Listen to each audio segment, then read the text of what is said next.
kita ketemu lagi setelah 3 bulan ya. Masih ingat yang diomongin 3 bulan yang lalu? Nggak ingat ya. Kita yang kemarin aja lupa ya. Apa yang tadi pagi itu lupa ya kita ya. Apalagi saya tuh udah gocap lebih sekarang umurnya. Lucu ya. Saya itu hal yang tadi pagi itu yang saya lakukan kadang-kadang kita sering lupa. Benar ya? Bapak Ibu yang gocap siapa? Gocap ke atas, tuh jari. Gak usah malu-malu, gak apa-apa. Oh, mulai nih, kayaknya apa-apa lupa, ya bener ya. Tapi kejadian yang dulu nggak dilupain. Apalagi kalau suami istri. Kalau suaminya dulu pernah misalnya nyakitin, padahal udah puluhan tahun yang lalu, itu masih diinget-inget, tahu nggak? Misalnya ini, pagi ini dia lupa suaminya, misalnya biasanya kalau saya sama istri saya itu kan, halo pagi sayang, saya biasanya cium dia kalau pagi. Terus kita doa sama-sama, biasanya seperti itu. Tiba-tiba suaminya lupa itu cium. Tahu nggak kadang-kadang bilang, nah kan lupa kan cium saya 20 tahun yang lalu itu loh. Kamu pernah cium siapa? Loh, yang diingat pernah cium siapa ya? Saya tahu loh yang kamu cium siapa 20 tahun yang lalu. Waduh, ini penyakit kita di usia yang sekarang-sekarang ini itu hal-hal yang kemarin sering kita lupa, tapi yang dulu-dulu keingat. Nah, ini nanti kalau mau dengerin jam 10 deh ya. Kalau yang pagi ini saya bicara tentang anak muda, mana anak muda? Waduh, yang ketawa Bu Kim Chu masih muda. Saya kaget, Bu Kim Chu berapa tahun umurnya? 78 tahun. Mami saya tuh 79 tahun loh. Berarti beda setahun aja ya. Saya bilang, wah berarti kalau Bu Kim Chu 78 tahun, saya pelayanan sama Bu Kim Chu tuh mungkin lebih dari 20 tahun lebih kali ya. Berarti saya sudah tua juga ya ternyata ya. Saya tadi Bu Kim Chu bilang katanya lutut saya ini sering sakit. Oh sama Bu Kim Chu, saya juga sering sakit lutut saya. Siapa yang gocap usia apa-apa yang 30 tahun ini? Mas sudah jompo siapa ini? 30 tahun nanti lututnya udah mulai sakit, ayo siapa? 40, gocap 50, lututnya udah mulai sakit ya? Ya olahraga ya maksudnya ya. Ya biar kuat gitu badannya. Terus ada yang bilang sama saya, Mas, mulai gemukan lagi ya? Saya tuh bukan gemukan. Jadi gara-gara di Jogja kemarin, anak saya bilang, Papa itu kurus loh, pakai baju yang ngepas-ngepas terus, kelihatan begeng, tahu nggak begeng? Begeng tuh kalau orang Jakarta bilang tuh, orang Jawa bilang tuh kekurusan itu, tahu nggak? Jadi saya tuh disuruh beli baju, ini anak-anak Gen Z sekarang ngomongnya apa? Baju apa? Boxy ya? Iya, boxy ya, bener ya? Iya no, boxy ya? Nggak tahu, ini angkatan saya soalnya ya. Jadi baju boxy. Oh ya udahlah, saya pakai ini. Nah, akhirnya pakai, terus malah dibilang sekarang nganu kegedean ya sekarang. Ya memang manusia itu selalu melihat bagus ya, dibilang nggak bagus, yang jelek juga dibilang nggak bagus lagi gitu ya. Nah, kita bicara pagi hari ini agak lebih spesifik tentang pre-marriage ya. Jadi ini bicara tentang sebuah hal yang setia, sebuah kebenaran dan kesetiaan. Tadi saya tanya, siapa yang anak-anak muda di sini? Gini aja, siapa yang belum married? Gak apa-apa, 7 jari. Saya bicara ini kok. Siapa yang belum married? Banyak kok, saya tahu kok yang belum married, tahu kok. Oke, yang ngaku nggak apa-apa, puji Tuhan. Yang punya anak yang belum married. Banyak kan? Punya ponakan yang belum married. Punya saudara yang belum married. Ada. Nah, ini mempersiapkan bagaimana mempersiapkan sebuah keluarga, didikan secara kebenaran dan kesetiaan itu bagaimana memasuki pernikahan nanti. Ini bukan seminar pranikah, harusnya saya minta izin dulu sama siapa? Ko Asang ya. Tapi saya udah minta izin kemarin sama dia. Nah, kita harus lihat dari namanya, kalau berpikir namanya akar permasalahan. Ya, manusia diciptakan di bumi ini tujuannya apa, terus bagaimana awalnya. Oke, judulnya apa ini? Apa? Love and respect. Love and respect itu artinya kasih dan hormat. Ya, kasih dan hormat. Ada nggak? Similar nggak? Artinya familiar nggak kata-kata ini? Kita buka ya di Kejadian 1. Ayo bantuin saya dong. Daripada saya buka-buka nih maksudnya. Atas Kejadian 1. Saya ringkas ya. Jadi Kejadian 1 itu dituliskan. Pertama bilang pada mulanya Allah menciptakan langit dan bumi. Itu namanya Bereshit. Artinya pada mulanya Allah itu menciptakan langit dan bumi. Dan setelah itu Allah menciptakan semuanya. Bumi, kemudian tanam-tanaman, tumbuhan, semua binatang. Dan akhirnya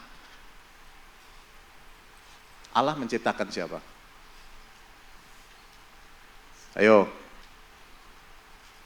Di hari ke-6 Allah menciptakan siapa? Manusia. Ya. Buka di Kejadian 2.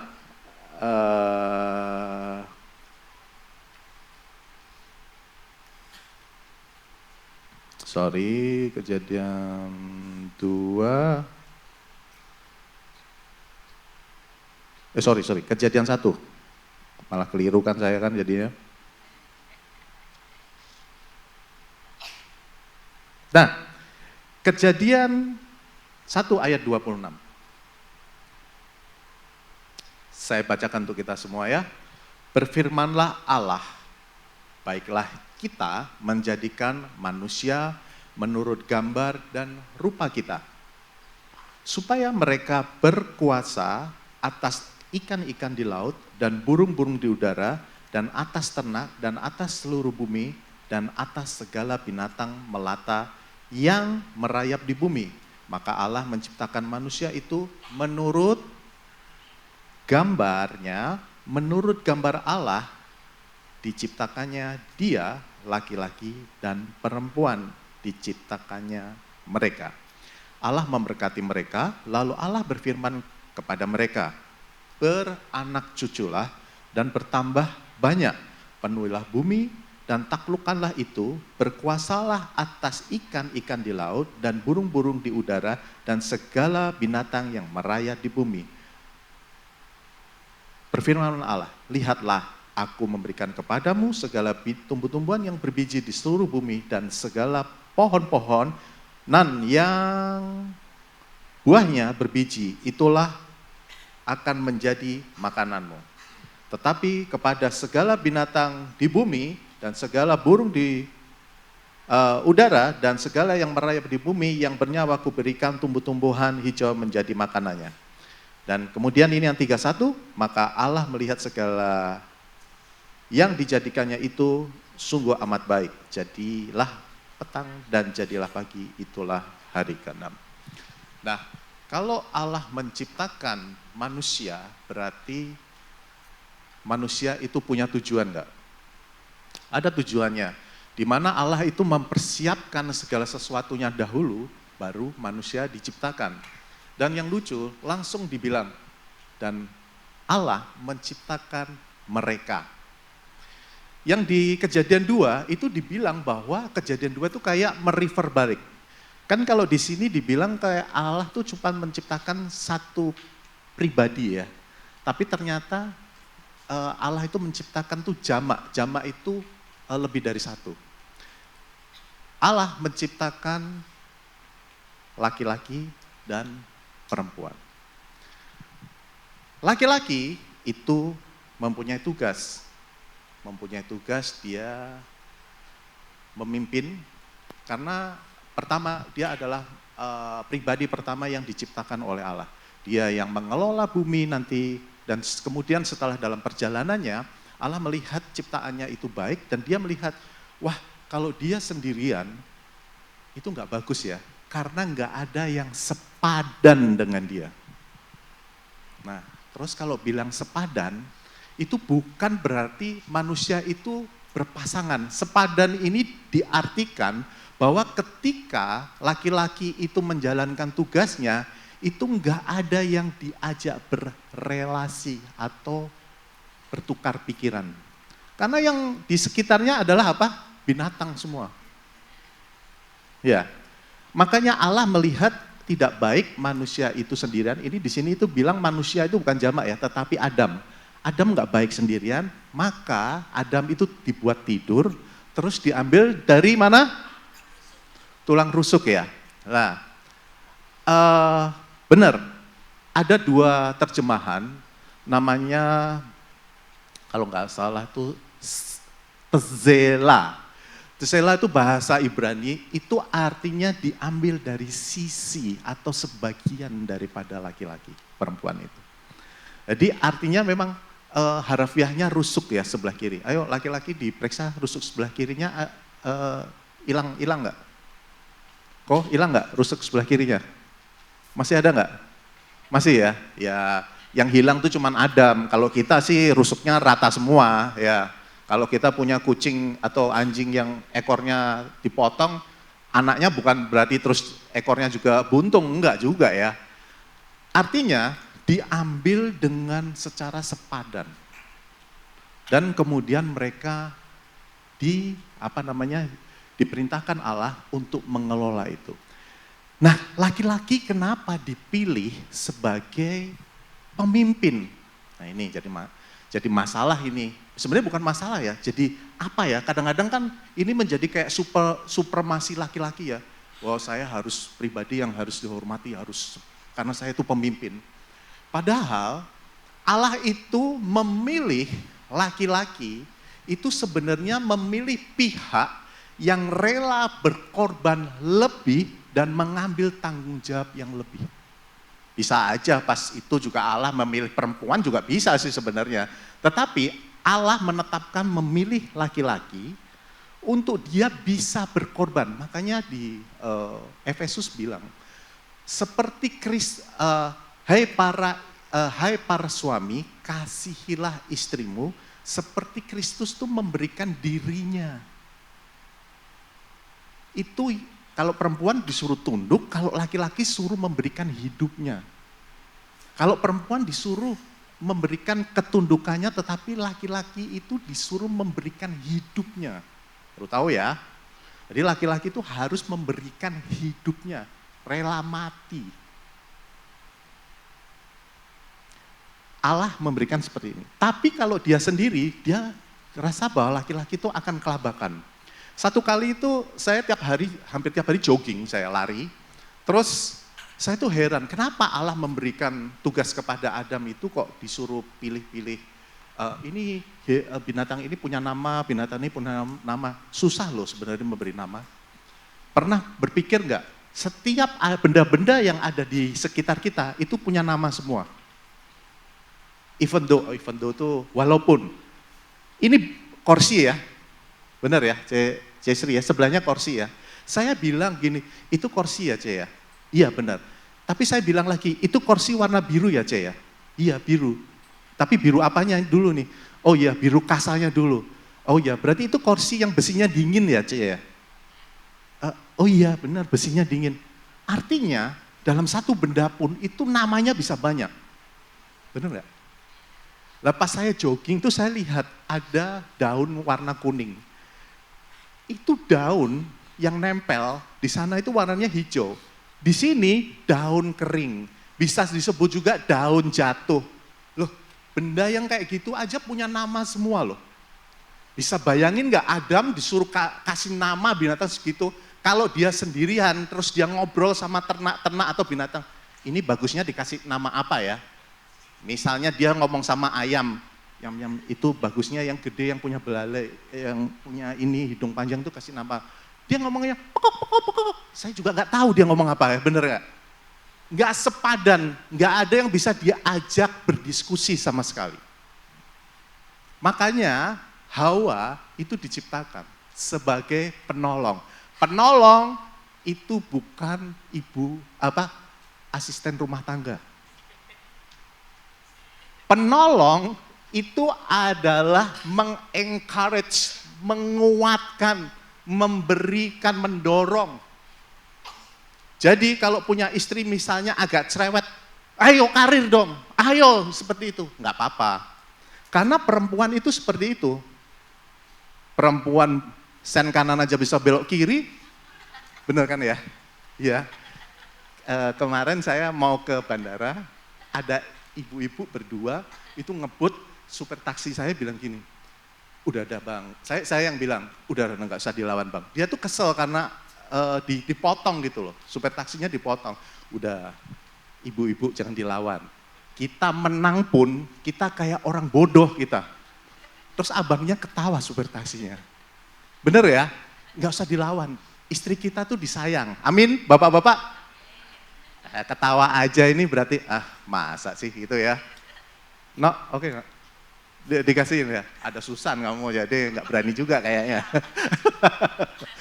Ya. Nah, istri itu diminta untuk mengencourage suaminya. Jadi kalau misalnya istri itu misalnya menguatkan kita terus, itu akan mendorong suaminya itu semakin baik. Nah, pada waktu memasuk dalam pernikahan, ini kan dua pribadi ini kan nanti ketemu loh, bener nggak? Nanti ketemu nggak? Kan pada waktu Adam diciptakan, terus kemudian dibuat tidur, Hawa diciptakan, kan Adam tidur ya? Nah saya tanya, pada waktu Adam bangun dan tiba-tiba Hawa dibawa sama Tuhan. Nih Hawa, saya tanya, Tuhan nyuruh dia mengambil sebagai istrinya enggak?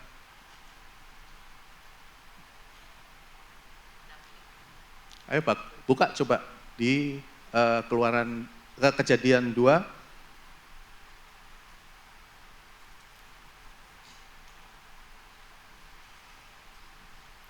Ayat 21.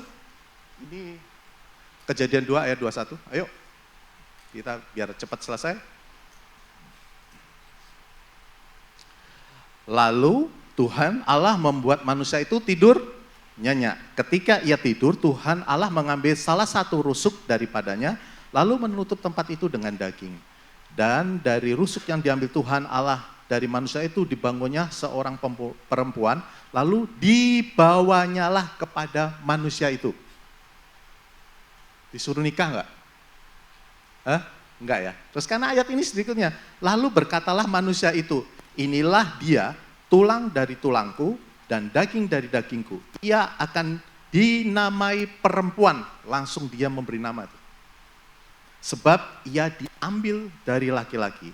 Sebab itu seorang laki-laki dan akan meninggalkan ayahnya dan ibunya dan bersatu dengan istrinya sehingga keduanya menjadi satu daging. Sampai di situ. Nah, artinya apa? Ada bagian Tuhan memberikan kita yang terbaik, tetapi ada bagian dari kita untuk memutuskan yang terbaik. Artinya Tuhan memberikan yang terbaik dan kita mendapat yang terbaik. Kita memutuskan untuk akhirnya Adam, oke, inilah tulang dari tulangku, daging dari dagingku. Inilah kunamai perempuan jadi pendampingku. Jadi Tuhan menyediakan pasangan yang terbaik, tetapi kita yang menetapkan. Kita yang memilih. Nah, bagaimana supaya kita mendapat pilihan yang terbaik? Satu contoh gini, kalau misalnya Cesri boleh kemana aja, tapi cuman saya kasih satu tiket dan nggak bisa pulang. Pokoknya nggak bisa pulang. Pokoknya saya kasih tiket di seluruh dunia mau kemana aja. Nah, apa yang di dalam pikirannya Cesri? Tak kasih satu tiket one way, tapi nggak bisa balik. Tapi kemana aja? Apa yang dibayangkan? Ini pasti. Saya bantu ya. Pasti milih tempat yang paling bagus. Bener Tok? Tok? Bener ya? Akomodasinya paling bagus. Bener nggak? Perjalanannya paling bagus. Bener ya? Karena sekali jalan. Dalam pernikahan juga kayak gitu. Karena sekali jalan, sampai maut memisahkan, kita harus memilih yang terbaik nggak? Ya, kakak, adik udah pacaran? Nggak ngaku aja sama mamanya kan ya? Oh iya. Jadi ini jadi perhatian juga ya. Jadi memilih itu yang terbaik. Nah memilih yang terbaik kriterianya ada 3. Ayo, kita langsung.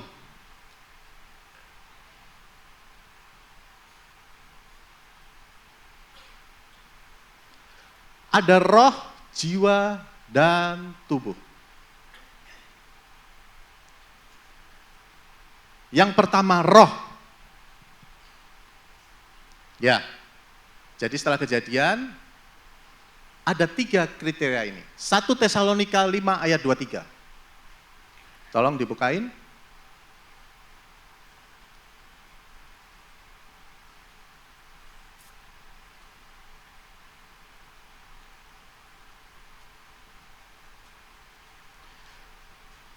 Satu Tesalonika 5 ayat 23, semoga Allah damai sejahtera menguduskan kamu seluruhnya dan semoga roh, jiwa, dan tubuhmu terpelihara sempurna dengan tak bercacat pada kedatangan Yesus Kristus Tuhan kita.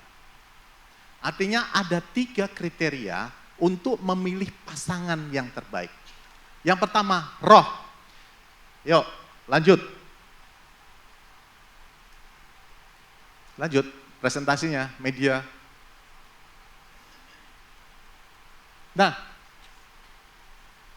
roh itu hubungannya dengan Tuhan. Jadi yang pertama bicara tentang keselamatan dulu. Nih, saya rangkum aja, nanti baca ya. Bicara tentang roh itu gini, kalau kita memilih pasangan, tadi ini saya ngobrol sama Diana sama Victor, anaknya udah remaja berarti ya. Wah, udah kalau nanti pilih pasangan juga itu, ini nih, saringannya ini nih.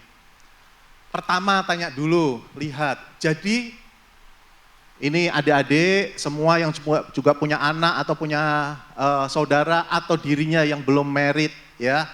Lihat pertama itu jangan jatuh cinta pada pandangan pertama.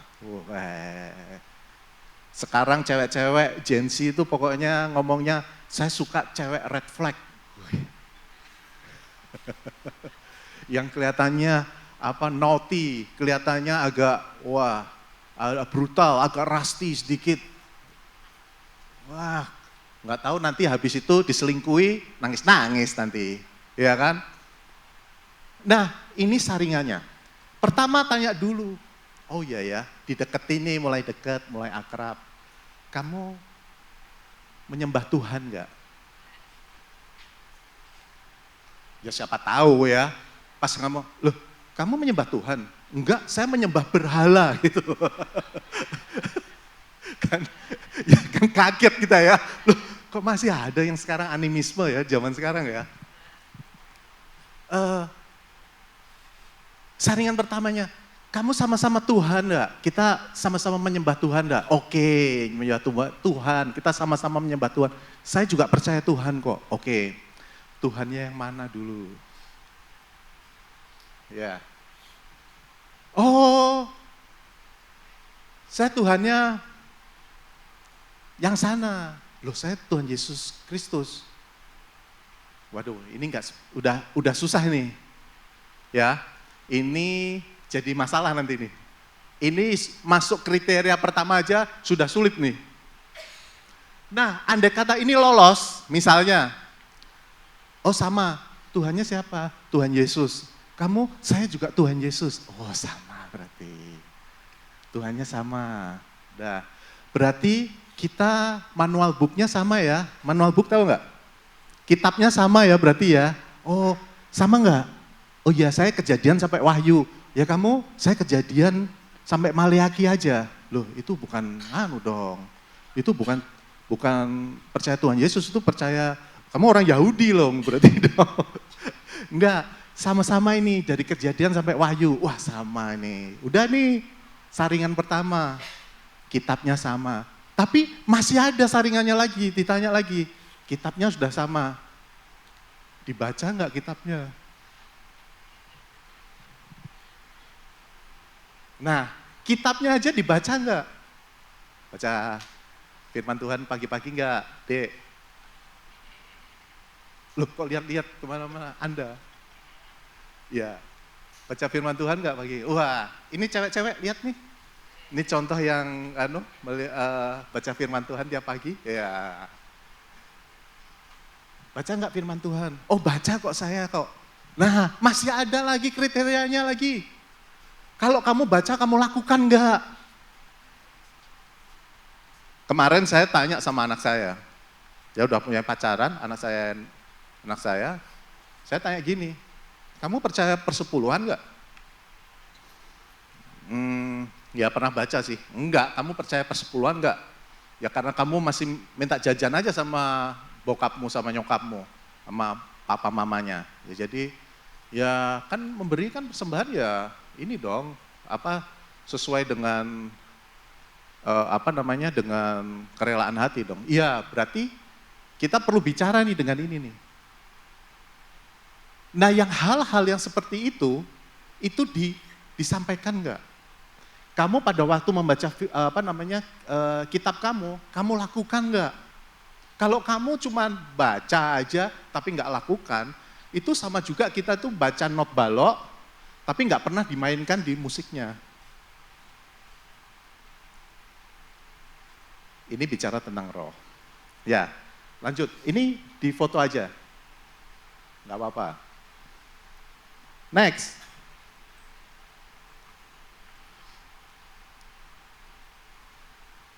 Ya.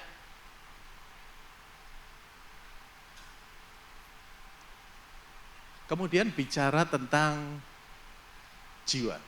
2 Timotius 3 ayat 16 sampai 17. Bukain.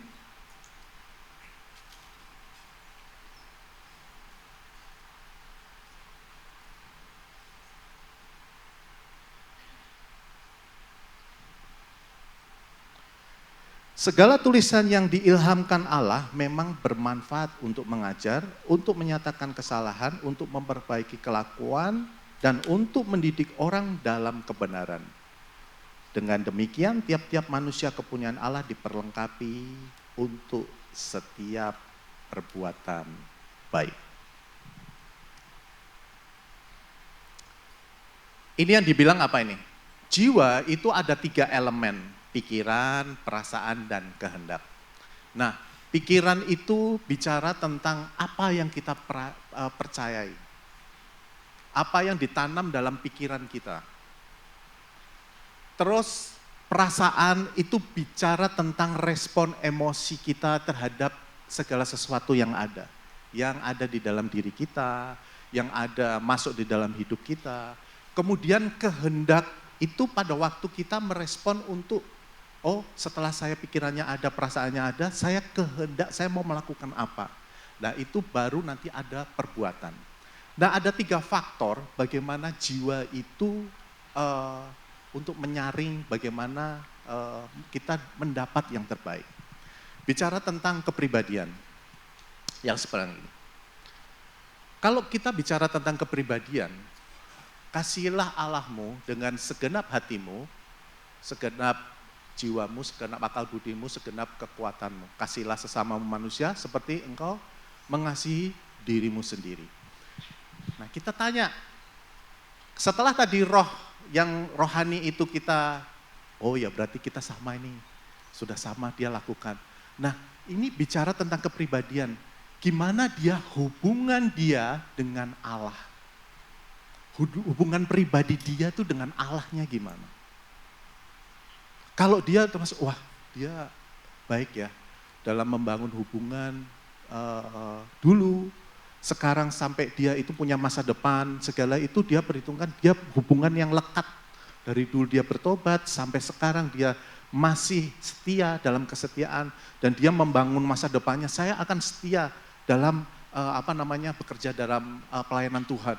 Oh, pribadinya bagus.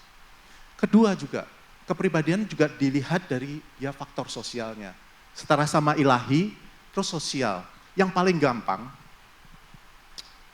kita lihat kalau calon atau siapa yang ingin kita dekat dengan kita, dia tuh hubungan sama orang tuanya gimana? Misalnya ini waktu kita misalnya cowok tuh biasa kan ke rumah cewek ya, misalnya ya, jarang sih ya, kalau masih pendekatan cewek ke rumah cowok itu kayak di budaya kita tuh kayak kurang, tetapi kebiasaannya tuh cowok yang biasanya ke rumah cewek. Ini gimana sih dia sama mamanya gimana? Kalau lihat di rumahnya, "Mah, ini loh temenku datang, ambilin ini dong, buatin es teh." Loh, ini sama orang tuanya aja nggak hormat nih. Ini cowoknya sudah pasang signal nih. Ini kalau mamanya aja diperlakukan kayak gini, ini nanti sama mamaku gimana ini nanti? Ya, ada yang gitu. Yang cowok juga, misalnya ini, cewek juga harus menyaring secara jeli. Cowok ditanya, "Kamu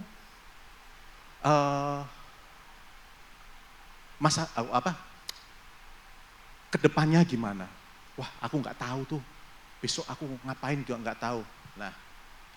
Lah dia untuk dirinya sendiri aja dia nggak tahu untuk masa depannya, gimana dia memikirkan diri saya nanti? Tuh saringannya, kepribadian.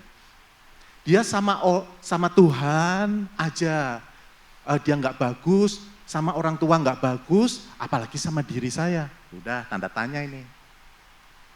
Kalau sama Tuhan bagus, sama orang tua hormat, oh berarti dia bisa memperlakukan saya dengan hormat juga.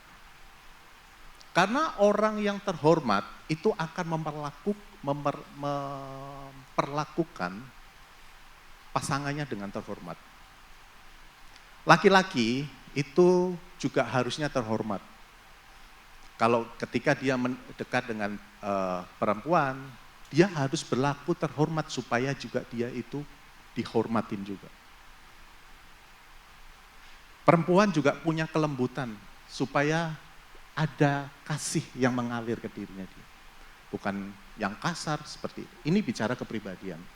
Terus bicara komunikasi.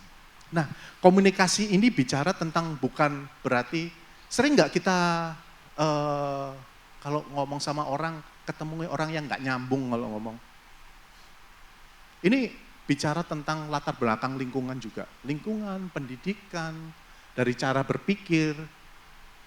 Kita ngomong A, dia ngomongnya C. Kita ngomong B, dia ngomongnya K. Nggak nyambung bener, jaka sembung bener. Ini gimana nanti saya membicarakan sesuatu, saya nggak bisa komunikasi yang baik sama dia. Terus kalau misalnya komunikasi juga bukan sekedar nyambung atau enggak, bicara tentang penghakiman. Ini belum menjadi seorang suami atau istri. Saya setiap apa-apa mengkomunikasi, setiap berbuat yang keliru sama dia, telat jemput apa-apa, dia sudah memaki-maki saya. Udah komunikasinya seperti, oh berarti kalau masuk dalam pernikahan ini akan jadi satu masalah yang besar juga. Ini bicara komunikasi. Terus bicara emosi. Buah roh yang ke-9 apa? Pengendalian diri. Emosi itu adalah energy motion atau gerakan energi sebenarnya. Energi itu mau positif atau negatif itu tegangannya sama. Kenapa orang yang dulu cinta, misalnya ini saya mencintai istri saya, tiba-tiba kita break gitu. Itu kok kebencian sama dia itu kok lebih sama juga. Saya bencinya minta ampun sama dia. Sebenarnya itu cuman positif sama negatif aja. Paham nggak maksudnya? Kekuatannya tuh sama, cuman arahnya berbeda. Jadi emosi itu energy motion, mau kita arahkan kepada cinta, mengasihi atau sayang, atau menjadi kebencian, itu energinya sama. Jadi lucu ya, dulu sayangnya minta ampun, tapi sekarang bencinya minta ampun. Ada yang kayak gitu ya, tapi hampir semua seperti itu. Dulu bencinya minta ampun, nyebelin itu di kelas cowok itu, tapi sekarang cintanya minta ampun. Karena apa? Jadi suaminya sekarang. Dulu tuh saya benci banget loh sama kamu pas SMA. Kok bisa jadi suami saya sekarang? Gitu. Sama. Semua bicara pengendalian diri. Yang terakhir, bicara tentang fisikal. Nah ini yang perlu kita sepakati sama-sama.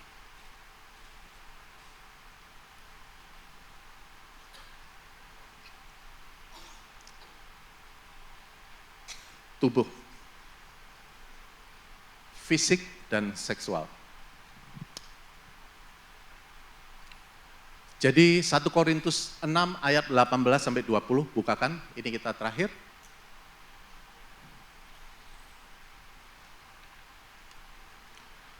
Jauhkanlah dirimu dari percabulan, setiap dosa lain yang dilakukan manusia terjadi di luar dirinya, tetapi orang yang melakukan percabulan berdosa terhadap dirinya sendiri. Tahu arti ayat ini yang 19? Atau tidak tahukah kamu bahwa tubuhmu adalah bait Roh Kudus yang diam di dalam kamu, Roh Kudus yang kamu peroleh dari Allah, dan bahwa kamu bukan milik kamu sendiri. Ke-20 terakhir. Sebab kamu telah dibeli dan harganya telah lunas dibayar, karena itu muliakanlah Allah dengan tubuhmu. Jadi semua mencuri, membunuh itu berdosa di luar diri kita. Tetapi percabulan, dosa seksualitas itu ke dalam diri. Jadi ingat ya, bahayanya dosa seks. Jadi gini, setelah semuanya tadi dari roh, jiwanya sudah masuk kriteria, saya nggak bilang semua ini harus perfect 100, tetapi semua harus membangun diri masing-masing. Jadi perempuannya membangun dirinya juga, laki-lakinya membangun dirinya juga. Setelah itu sama-sama recheck, sama-sama terbuka semua, barulah kita bicara tentang fisik. Fisik ini bukan sekedar seksual, enggak. Seksual itu bicara terakhir, itu terakhir. Fisik itu bicara kayak gini. Setelah rohnya, rohaninya sama, jiwanya sama. Jiwa itu juga berpikir tentang masa lalu, sekarang, dan ke depan. Fisik itu juga bicara tentang keberadaan. Jadi gitu misalnya. Saya seorang laki-laki dan dia seorang perempuan. Bisa enggak ya, saya kalau matanya belok, cewek ini matanya sipit. Paham? Sering enggak? Secara fisik itu kita ada kontra di situ. Ah, dia kan dari suku ini. Yang ini, iya dari suku ini, gimana ya? Ah, ini dari bangsa ini. Ah, dia dari negara ini, gimana?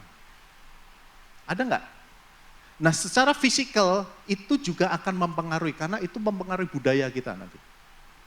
Budaya dalam rumah, dalam keluarga itu mempengaruhi.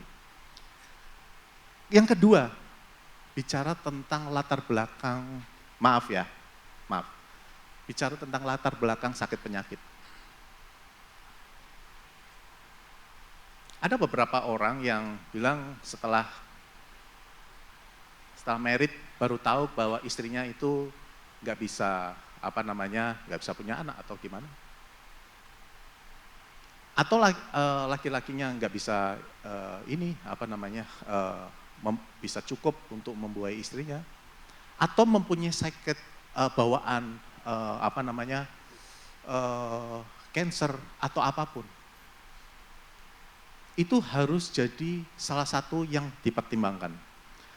Sekali lagi, ini bukan berarti terus kita ngomong, oh berarti cari yang sempurna. Enggak ada yang sempurna soalnya. ketika kita bilang, oh ya sudah, saya akan menerima satu hal yang keberadaanmu seperti ini. Karena saya paham konsekuensi nanti ketika kita menjalani pernikahan. Paham ya? Ketika dia bilang bahwa, oh ya maaf nih, kamu ada kekurangan misalnya, di misalnya jalannya, misalnya atau apapun. Oh ya konsekuensinya saya akan menuntun kamu seumur hidup. Atau dari salah satu suku, oh ya kita nggak bisa independen, misalnya kita dari dua suku yang berbeda, saya dari suku ini, saya itu bisa kemana aja dan itu lepas dari keluarga saya.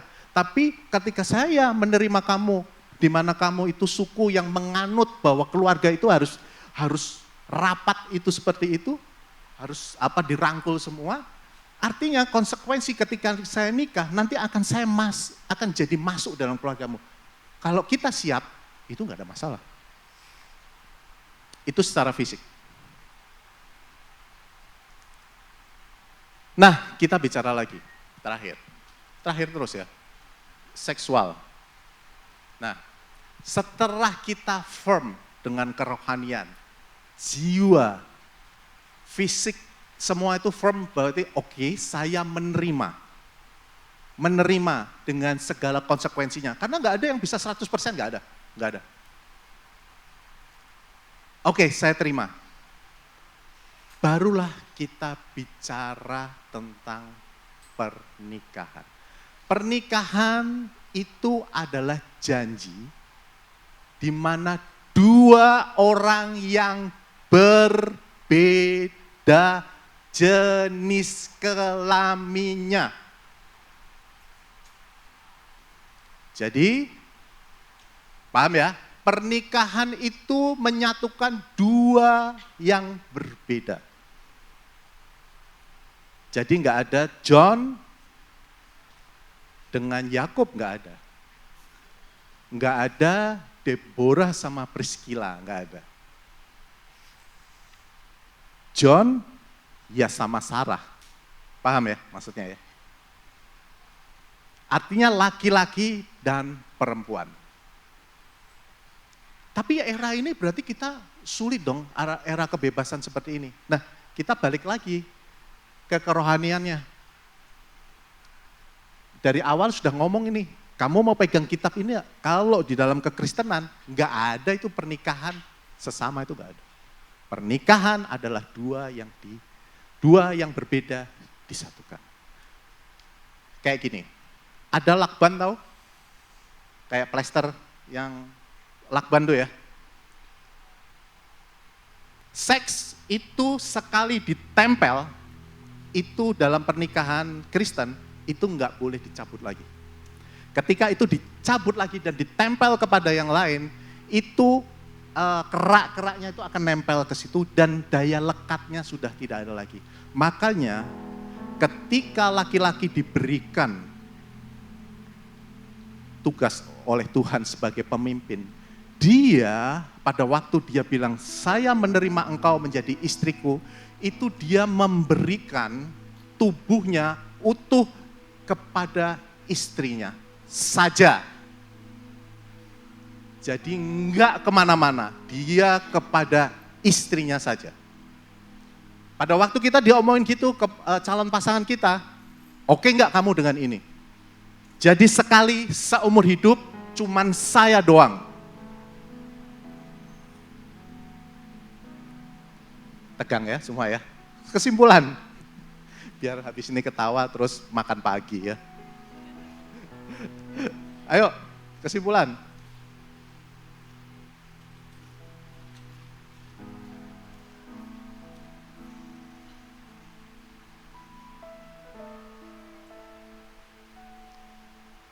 Roh itu menjaga arah hubungan.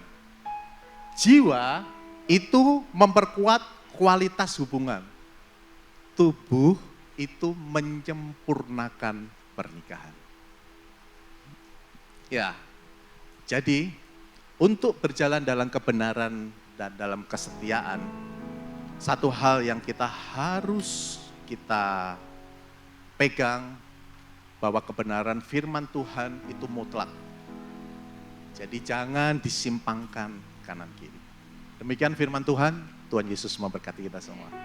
Kemuliaan buat Tuhan kita ya. Oke. Kita mau nyanyi lagu atau kita tutup? Oke, kita tutup ya. Kita arahkan doa hati kita kepada Tuhan. Terima kasih Tuhan buat pagi hari ini. Terpujilah namamu dan biarlah kesatuan dalam pernikahan, kesatuan dalam kasih, kesatuan dalam rasa hormat itu menjadi satu kekuatan buat hidup kami.